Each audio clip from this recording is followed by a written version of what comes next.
Hello and welcome to Dafters Puck on Twitter and on YouTube, and a little impromptu well-oiled where I'm talking about the Edmonton Oilers. So normally I do well-oiled on a Friday night, where we review the week of the Edmonton Oilers and catch up on all the games and all the news.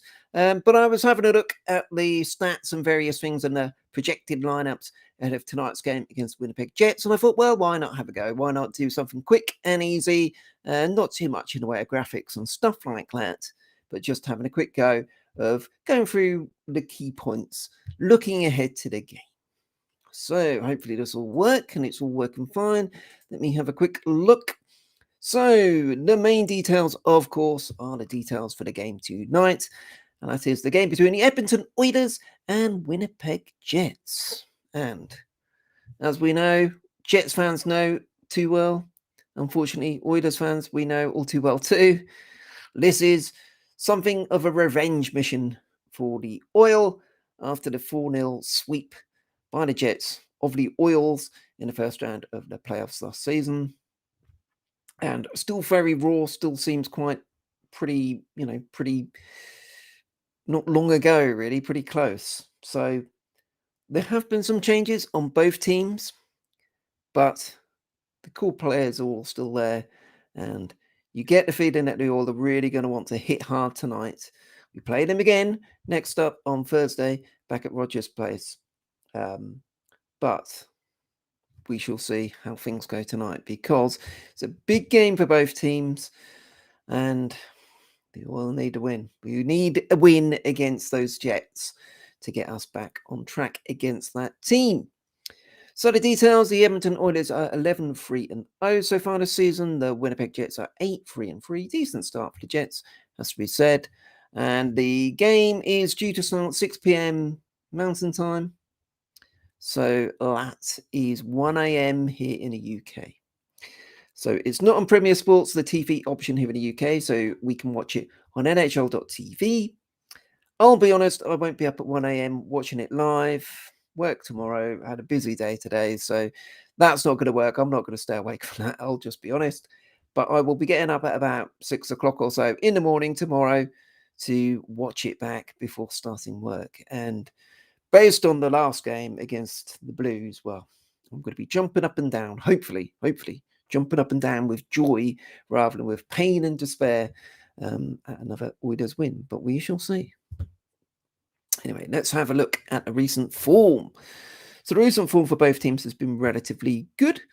And it is an interesting one. There is the interesting contrast here where the Winnipeg Jets are ending a long home stand, whilst the Oilers are ending a road trip. So the Jets have been at home. This will be their 7th game in a row at home. For the first 6 games, they are 4-1-1. And that included a win last time out against the LA Kings in overtime, 3-2. That was on Saturday. So, yeah, good stuff by them. And for the Oil, we are ending a 5-game road trip. And so far, we are 2-2. That was what made the game against the Blues so important. We didn't want to lose that one and be in a hole. So 2-2, got the opportunity to come away from a potentially tough road trip, 3-2, and get back to home, where we play a couple of games, playing the Jets again, and then I think it's the Blackhawks over the weekend. So good form for both teams, and both teams look to be in pretty good shape. A couple of guys out for both teams, but generally speaking, decent enough. Certainly none of the Senators' COVID dramas so far. Both fingers crossed, because that has been a nightmare for the Sens and having their games cancelled. But here is the roster news. So the main roster news for the Oil coming into this one is that Zach is back. Zach Cassian had missed the last 3 with a groin issue, lower body injury. He confirmed it was a groin injury and was something which he just didn't feel was wise to play through. We did a press conference not too long ago talking about it and just saying, it was of no benefit to anyone for him to try and play through and risk it getting injured worse. He'd been out for an extended period. So he was skating and he is going to be in. The Oilers have confirmed that on the Twitter account today. So he is back. And it does look like there may be a shift in terms of defensive pairing.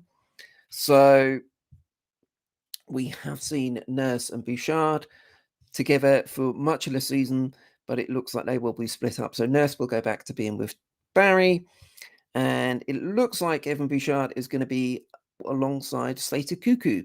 So my initial details that I'd written down had Chris Russell in, but it looks like the Cuckoo Clock is going to be in, and I do like Slater Cuckoo, mainly because I like calling him Cuckoo and writing his name down. So should be those two guys in there for the oil. So for reference, I write all the details down because I'm a bit mad about this sort of stuff. So I've got my lineup card there, numbers and a few details on. And that is likely the issue with the Jets. If you can read that. Not very well, sort of. So the main news for the Jets is that Paul Stancy is still out with his foot injury. Still not entirely sure how long he's going to be out for. So that's a bit of a blow for them. But otherwise, pretty standard for what they're doing. I know they did change things around during the game against the Kings on Saturday to try and get the offense going. But it looks like pretty much how they ended the last game. Connor has done really well so far this season, leads the team with 19 points. It's got 11 goals. Copper's 10 assists and 5 goals. They've got some good players on their team and a very good goaltender in Hellebuck.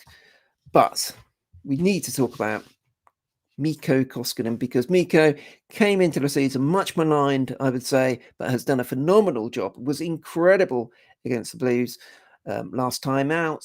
Really kept us in the game, especially in that first period, and they made some key saves in the third too.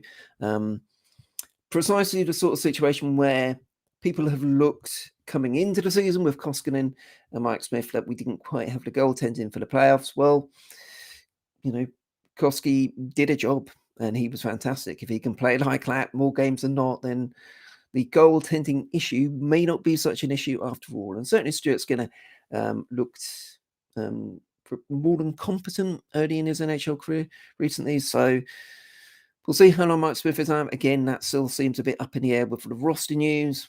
But with Koski in, I feel confident because he's done pretty well. He does occasionally cause me a bit of a heart attack in terms of some of his puck handling behind the net, but he's been very, very good. Made a couple of ridiculous saves, absolutely ridiculous saves. There was the one, can't remember who it was on, but he made the pad save and then somehow got his paddle out to deflect the rebound. So, doing really well, and we've got to be confident with Koski in there. And in terms of the game itself, I think the main thing we can look at is power play versus penalty kill. Power kill. There is no power kill, I should put there, in fact. The form says it's a big advantage for the Oilers. So, of course, the Oil are the best power play unit in the league once again, and it's not really close so far this season. And things have not gone well on a penalty kill for the Jets so far. The Jets are, what's the detail? It's just under 66%, so 65.8% on a penalty kill so far this season. That is 30th out of 32 NHL teams. So you have to think coming into this, Winnipeg are going to want to avoid penalties at all costs. Obviously not quite all costs, but there are potentially going to be opportunities there for the Oil to exploit, because they know that if they give up a penalty, they're going to be in trouble. So maybe that's something that the Oilers can exploit, perhaps working the boards a bit more than the Jets, and trying to draw them in, trying to draw fouls. We've seen Yamamoto being very good at that, particularly recently. He went through a bit of a rough time at the start of the season. He was the one not scoring goals, not seemingly shooting very much either, and getting into those opportunities. So he was getting in the neck a bit, but he has scored a couple recently, not least the big win, the exciting win against the Blues the last time out. And he does drive at the net. He does make a nuisance of himself. He does draw penalties. I think he drew a couple against the Blues. So that is a potential for us. Maybe even we will get a penalty on Connor McDavid. Seems unlikely with the way the NHL referees decide to rule these things whenever it's a trip on Connor McDavid. But you never know. And if we do, we are going to be well in business, because the Oilers' power play is a power indeed. And the Jets' penalty kill has not been able to kill very much. So advantage to the Oil on the penalty side. and hopefully we can take advantage of it tonight. So there we go. Once again, it is a 6 p.m. Mountain Time start in Edmonton. Well, for you guys in Edmonton, 1 a.m. here in the UK. So I will be watching on repeat, and perhaps I'll probably leave main reporting back on that to Weatherworld on the Friday night. Wednesday evening, tomorrow evening UK time, 8 p.m. UK time. In fact, I may have to push it to 9 p.m. UK time. I will check. But we will be doing our usual Wednesday wrap-up, where I like to have a look at all 32 teams and pick out something happy, something sad, something good, something bad. Whatever it may be, I will pick something out for every team. Of course, for the Senators, we know that they are particularly COVID-bitten right now. But we also have various other news, such as various injuries. Rangers lost a key piece recently today for the rest of the season. So lots to catch up on there, but hopefully we will have an Oilers win to catch up on too, because there were a lot of games tonight. I think there's on like 14 tonight, something like that. So plenty of action to catch up on tomorrow morning. But the main thing for me to catch up on will be about 6:30 in the morning when I'm watching the Oilers game back. You will know the result before me. Hopefully the Oilers have got it done. Anyway. There we go. That was a little brief, 12 minutes or so on a live stream, checking out the key details about tonight's game. And yeah, hopefully next time I am live ahead of the Wednesday wrap-up tomorrow, the Oilers will have another win, and we're heading back to Rogers Place with a very successful 3-2 road trip, and somewhat, just slightly, avenging the playoff defeat to the Jets by beating them tonight, and hopefully again beating them on Thursday when we see them at our place. But with that being said, that is the preview for tonight's game between the Oilers and the Jets. I am Matt Smith. I am as Daft as Puck on Twitter, Daft as Puck, and available on YouTube too. And we have the newly launched daftaspuck.uk website as well. So have a look on there if you haven't done so already. And I shall catch up with you tomorrow in the Wednesday wrap-up. Thanks for watching.